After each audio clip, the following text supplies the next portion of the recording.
Hello everyone. Let's do 17E, which will then lead to 18G today, okay? Basically deals with anti-differentiation or integration. Now, I'll just go back to what integration is all about with a few examples, and then we'll go back into the textbook. Integration is a way of adding slices to find the whole. Now, what does this mean? Okay, now what is integration used for? It's used to find areas, volumes, central points, many useful things. But the thing that you will find most useful is to find the area under the curve of a function, okay? Now, how does this happen?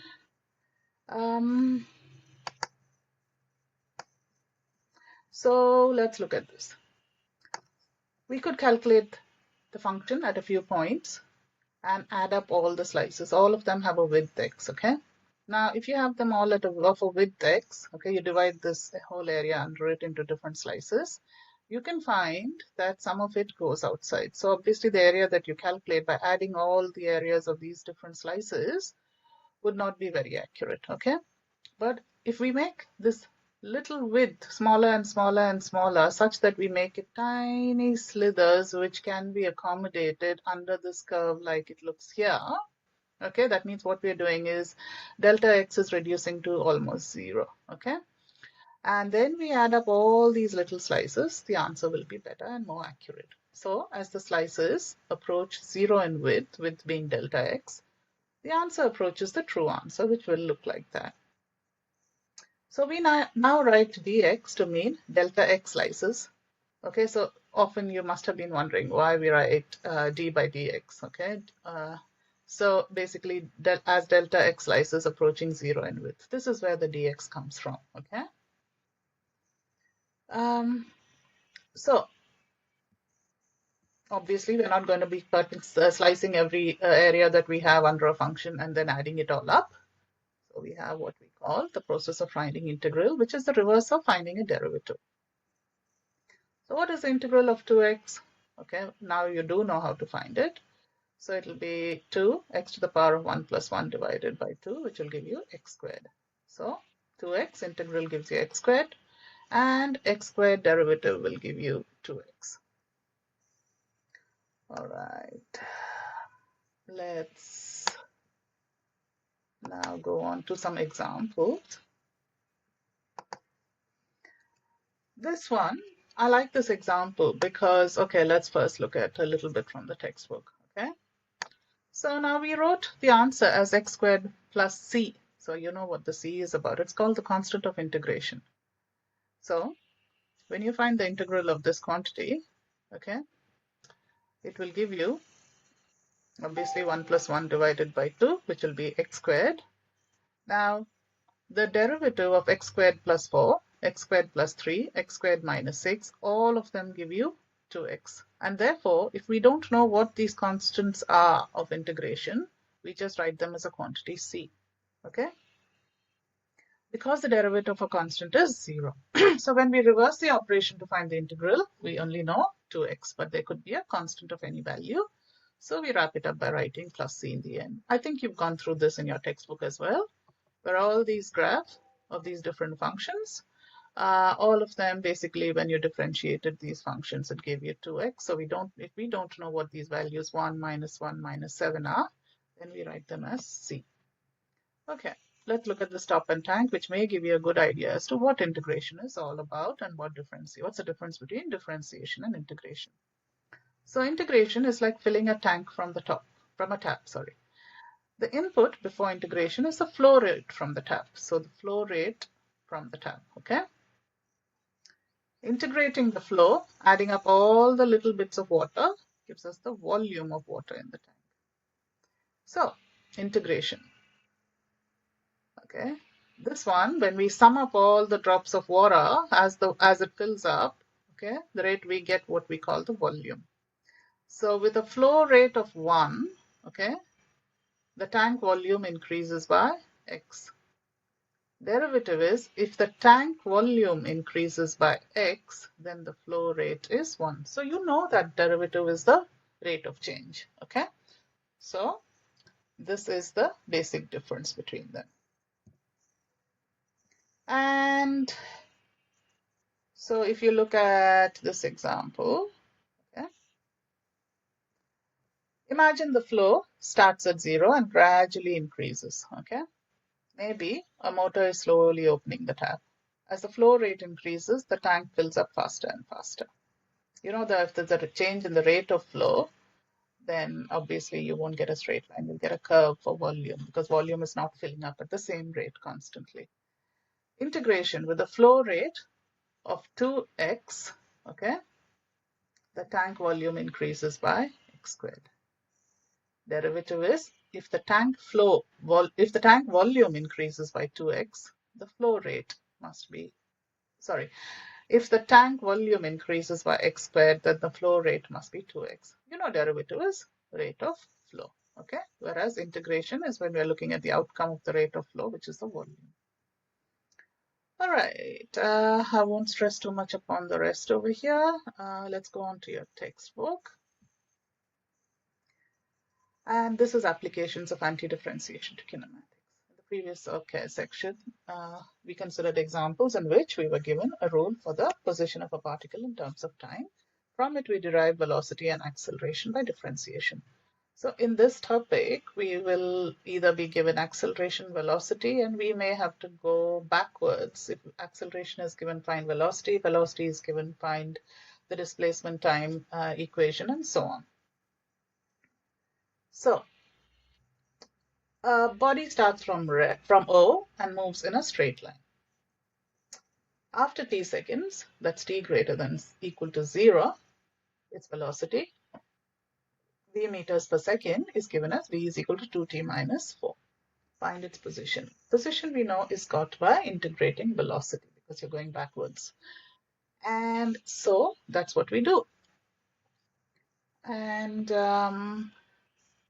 so anti-differentiating v to find the expression for position x meters at time t seconds would be got by basically differentiating 2t minus 4. So integral of 2t with respect to time, so it's delta time, minus 4 dt. And so I've just done the process of integration over here, t to the power of 1 plus 1 divided by 1 plus 1 here, minus, this is 4t to the power 0 here, and you get t squared minus 4t plus c. You know, when you find the integration, you always put c over there because we don't know what that quantity was, which when differentiated would have given me 2t minus 4. And so that's where this came about. And then they're saying find its position in terms of t. So when t is equal to 0, x is equal to 0, and so c is equal to 0. So usually you should, okay? So you know when t is equal to 0, the position was 0 because it starts from O and moves in a straight line, and therefore c is equal to 0, and therefore this is the position time equation. Find position x in terms of t. And then of course when it's position after 3 seconds, all you have to do is put 3 into the given equation, and then you get the body, obviously you get minus 3, and the body is 3 meters to the left of. So you should be familiar with how to write that out. See, what is the distance traveled in the first 3 seconds? Okay, now this is where the tricky part comes in. So let's go back to some of my notes over here, and I have worked it out for you. So what's the distance traveled in the first 3 seconds? So you know, for calculating the distance, it's better to use a graph, okay? So you find the position at the beginning, end, at turning points. Are you familiar with that now? We did that in the previous exercise. So in order to find where it cuts the x-axis, we put y is equal to 0. So 0 is equal to t squared minus 4t. And we find that the x-intercept or the t-intercepts are 0 and 4. So which means the turning point is at 2. And so we sub in 2 back into the equation, and we get minus 4. So 2 minus 4 is the turning point. Okay. So x at the turning point is minus 4. So x at t is equal to 0 is 0. And x at the end point, x of 3 is minus 3. Okay. Because they say 3 seconds. So please be aware that this particular quantity will help you come up with all this data. And so when you draw all this, okay, so obviously there was a turning point at x is equal to 2. So at x, so when this, okay, let's look at this more clearly. So the displacement here is -3. So it starts and then it travels 4 to the left because it's -4 over there, okay, and then it travels 1. So because at x is equal to 3, it was -3, okay, so it landed up here. So obviously that means 1. This requires a lot of practice. Please do it over and over again. So the total distance traveled is 4, okay, that comes from this quantity, and this quantity took you to that point, and that end point -3 means you turned, because, okay, x is equal to 3 is somewhere here, you turned and you were at -3. And therefore the total distance traveled is 5 meters in the first 3 seconds. Okay, going back to the next question. Find its average velocity. So by now you should know, sorry. So what is average velocity in the first 3 seconds? So between 0 and 3, therefore we know that at 3 seconds it was -3. And therefore -3 minus 0 divided by 3 minus 0 is -1 meters per second. And the average speed is the total distance divided by time. Total distance is 5 divided by 3 meters per second. So that's basically how we get this answer. Now, let's look at the next example, which is example 21. A particle starts from rest 3 meters from a fixed point and moves in a straight line, giving you an acceleration equation here. So you know that if you integrate acceleration, you'll get velocity, and if you integrate velocity, you will get the position. So that's exactly what we've done. So acceleration is, when you integrate acceleration, basically here, okay, you will get, so dv by dt is equal to 60 plus 8, and therefore v is the integral of this. And if you want to integrate that, I don't know if you really want me to go through those integration processes again and again, but we can do it if you want. Integral of 60 plus 8 is equal to integral 6t squared divided by 2, which is equal to 3t squared, as you can see over there, and integral of 8 dt is equal to 8 t to the power of 0 plus 1 divided by 0 plus 1, which is equal to 8t. And that's how you get this particular 3t squared plus 8t plus c. Now, okay, because it starts from a fixed point and moves in a straight line, we know that at t is equal to 0, obviously velocity was equal to 0. Okay, it started from rest, that's what it means.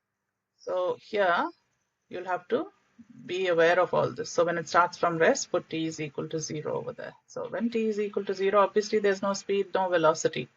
Okay, and therefore if you sub in for these two quantities as 0, 0, you also get c is equal to 0, and that gives you this equation. Now find the position by anti-differentiating this again, and therefore you'll get this. And what you should remember is at t is equal to 0, the position by anti-differentiating. So at t is equal to 0, x is equal to 3, and so d is equal to 3. Okay. Therefore, x is equal to t cubed plus 4t plus 3.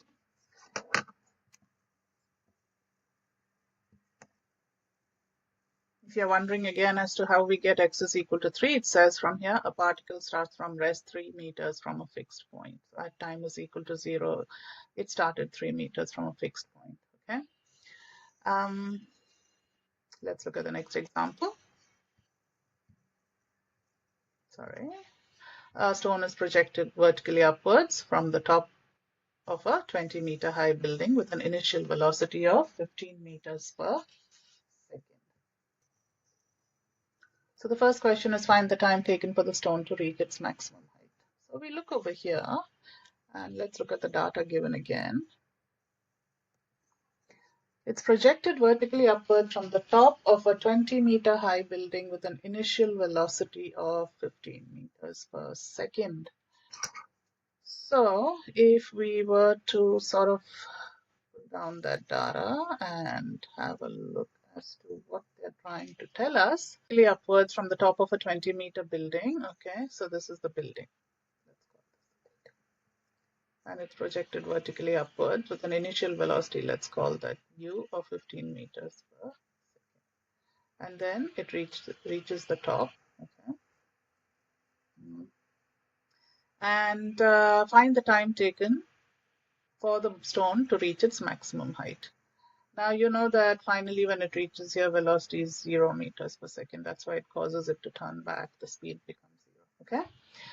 So fine. Now here there is a pull on this body towards the earth. Okay. And this is called acceleration due to gravity. And they've told you that, you know, any body on the earth's surface experiences this pull towards the earth's center. And they've given it to you as 10 meter per second squared. Okay. And that's this quantity, and it's minus 10 because it's in the opposite direction. Now, so we've got acceleration due to gravity. We have to start from this point because in order to calculate t, we have to consider acceleration as minus 10 first, and then when we integrate acceleration with respect to time, we will get a velocity. Okay. So v is equal to integral minus 10 dt, and that is v is equal to minus 10 t plus c. Now you know that you have to get rid of the c quantity, and therefore we know at t is equal to 0, that is when the body first started off. Okay, at t equals 0, the velocity was 15. So at t is equal to 0, velocity was 15, so we get 15 is equal to c, and therefore we get the velocity equation to be minus 10t plus 15. Okay, now let's continue. Now at t is equal to 0, now if we integrate that, we'll get the position time. So if we integrate minus 10t, that gives you x, okay, dt with respect to time. So that will be minus 10 t squared divided by 2 plus 5t plus c. And that is minus. So as you can see, 15, sorry. So that will give you minus 5t squared, oh yeah, plus 15t plus d. Now we've got to get rid of the d again. They have written c over here. They've written d because they found it out twice. And so at t is equal to 0, the position was already, the position at t equals 0, the body was already 20 meters above the ground. Okay. So at t is equal to 0, the body was already 20 meters above the ground. So at substitute t is equal to 0 here. So you get d is equal to 20. And therefore, that's how you get x is equal to minus 5t squared plus 15t plus 20.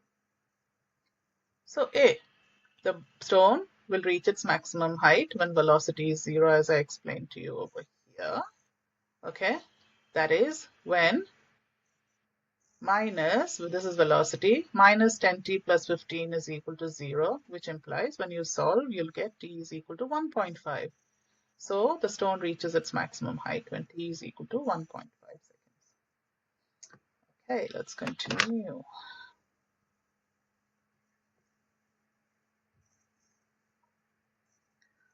And then they ask you, find the maximum height reached by the stone. So at t is equal to 1.5, the maximum height is got by subbing it into finding its position. So minus 5, 1.5 squared, plus 15 times 1.5 plus 20 gives you 31.25 meters. This maximum height reached by the stone is 31.25 meters. See, the stone, one second, let's look at the question. What is the time taken for it to reach the ground? So if you're talking about reaching the ground, that means x is equal to 0. So just sub in this equation, okay, position time equation, x is equal to 0, solve, and you will get values. The solution of t is equal to minus 1, which arises from here, is rejected because t greater than equal to 0, and the stone takes 4 seconds to reach the ground. Okay, that's become relatively easy because this is the groundwork basically. What is the velocity of the stone as it hits the ground? So we think again of the velocity equation. So it hits the ground obviously at 4 seconds, put it into the velocity equation, and the velocity of impact is minus 25 meters per second. So you know that velocity can be positive, negative. So that's basically all the examples in this particular exercise. Hope you find it easy. If you don't, have a look at the word solutions, and of course I'm always there to clear your doubts and shoot me an email. Okay, thanks a lot. Have a good day. Bye.